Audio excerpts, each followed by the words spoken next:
Hi കൂട്ടുകാരെ, എല്ലാവരും സുഖമായിരിക്കാമെന്ന് വിചാരിക്കുന്നു. ഇന്ന് ഞാനൊരു അടിപൊളി സ്നാക്സ് റെസിപ്പി ആയിട്ടാണ് കേട്ടോ വന്നിരിക്കുന്നത്. കുട്ടികൾക്കൊക്കെ ഒരുപാട് ഇഷ്ടപ്പെടുന്ന ഒരു ഹെൽത്തി ആയിട്ടുള്ള ഒരു സ്നാക്സ് റെസിപ്പി. അപ്പോൾ വീഡിയോയിലേക്ക് കിടക്കാം. ആദ്യമായിട്ട് ഞാൻ എടുത്തിരിക്കുന്നത് റാഗി പൗഡറാണ്. ഇത് 1 കപ്പ് റാഗി പൗഡറാണ് ഞാൻ എടുത്തിരിക്കുന്നത് കേട്ടോ. പിന്നെ ഞാൻ കുറച്ച് ഉപ്പിട്ട് കൊടുക്കുന്നുണ്ട്. പിന്നെ ഒരു 3/4 കപ്പ് തേങ്ങ ചിരവിയതിട്ട് കൊടുക്കുന്നുണ്ട്. പിന്നെ 3/4 കപ്പ് ശർക്കരയുടെ പൊടിയാണ് ചേർത്ത് കൊടുത്തിരിക്കുന്നത്. പിന്നെ ഏലക്കായ പൗഡർ 1 ടീസ്പൂൺ ഇട്ട് കൊടുക്കുന്നുണ്ട്. പിന്നെ നന്നായി പഴുത്തൊരു നേന്ത്രപ്പഴം ഒരെണ്ണം ചേർത്ത് കൊടുക്കുന്നുണ്ട് കേട്ടോ.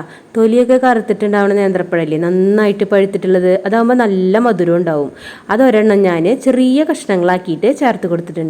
ഇത് നന്നായിട്ട് നമ്മൾ കുഴച്ചെടുക്കുക കേട്ടോ. നന്നായിട്ട് നല്ല സോഫ്റ്റായിട്ട് കട്ടകളൊന്നുമില്ലാതെ നന്നായിട്ട് കുഴച്ചെടുക്കുക. കണ്ട, ഇതുപോലെ കുഴച്ചെടുക്കണം. ഇത് നമുക്ക് മാറ്റി വയ്ക്കാം. ഇനി ഞാനിത് വാഴയുടെ ഇലയാണ് എടുത്തിരിക്കുന്നത്. ഇത് ഞാൻ സ്റ്റൗവിൽ വെച്ചിട്ട് നന്നായിട്ട് 2 സൈഡും ഞാൻ വാട്ടിയെടുത്തിട്ടുണ്ട് കേട്ടോ. സ്റ്റൗമ്മ വെച്ചിട്ട് ഇല അങ്ങോട്ടും ഇങ്ങോട്ടും തിരിച്ചും മറിച്ചിട്ട് കൊടുത്താൽ വാടി കിട്ടും കേട്ടോ. പിന്നെ കയ്യിൽ കുറച്ച് വെളിച്ചെണ്ണ പുറ്റിയ ശേഷം കുറച്ചൊരു ബോൾ ഷേപ്പിൽ എടുത്തിട്ട് ഒന്ന് ഉരുട്ടി കൊടുക്കുന്നുണ്ട്. ഉരുട്ടി കൊടുത്ത ശേഷം ഇത് കയ്യിൽ വെച്ചിട്ട് ഒന്ന് റോൾ ചെയ്യുക. അങ്ങോട്ടും ഇങ്ങോട്ടും ഒന്ന് റോൾ ചെയ്യുമ്പോൾ ഒന്ന് അതിങ്ങനെ നീണ്ട് വരും കേട്ടോ. കണ്ടോ, നീണ്ട് വന്നു കഴിഞ്ഞാൽ നമ്മളത് ഇലയിലേക്ക് വെച്ച് കൊടുക്കണം. ഇലയിലേക്ക് വെച്ച് കൊടുത്തിട്ട് അത് നമുക്ക് ചെറുതായിട്ടൊന്ന് പരത്തി കൊടുക്കുക. ജസ്റ്റ് ഒന്ന് പരത്തി കൊടുക്കുക. നീളനെയാണ് ഞാനത് ഉണ്ടാക്കിയെടുക്കുന്നത്, അതുകൊണ്ട് ഇതൊന്ന് ജസ്റ്റ് പരത്തി കൊടുക്കുക. പിന്നെ വീഡിയോ കാണുന്ന എൻ്റെ കൂട്ടുകാർ സബ്സ്ക്രൈബ് ചെയ്യാതെയാണ് വീഡിയോ കാണുന്നതെങ്കിൽ എല്ലാവരും ഒന്ന് സബ്സ്ക്രൈബ് ചെയ്യുക, ലൈക്ക് ചെയ്യുക, കമൻറ്റ് ചെയ്യുക. എന്നിട്ട് ഇതേ കണ്ടോ, ഇത് നീളനെ തന്നെ നമ്മൾ ഇല ഇതുപോലെ മടക്കി വയ്ക്കുക. ഇത്രയേ ഉള്ളൂ കേട്ടോ. കണ്ട, ഇതുപോലെ നമുക്ക് ഇതുപോലെ ചെയ്തെടുക്കണം. പിന്നെ വീഡിയോ ഇഷ്ടമായാൽ എല്ലാവരും ഒന്ന് ഷെയർ ചെയ്യുക.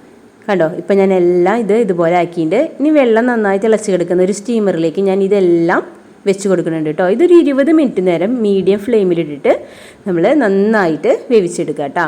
ഇപ്പോൾ ഒരു 20 മിനിറ്റ് നേരം നമുക്കിത് വേവിക്കാൻ വെക്കാം. ഇപ്പോൾ ഒരു 20 മിനിറ്റ് നേരം കഴിഞ്ഞപ്പോൾ നമ്മുടെ റാഗി കൊണ്ടുണ്ടാക്കിയ ആ സൂപ്പർ ഹെൽത്തിയായ സ്വീറ്റുള്ള സ്നാക്സ് റെഡിയായി വന്നിട്ടുണ്ട്.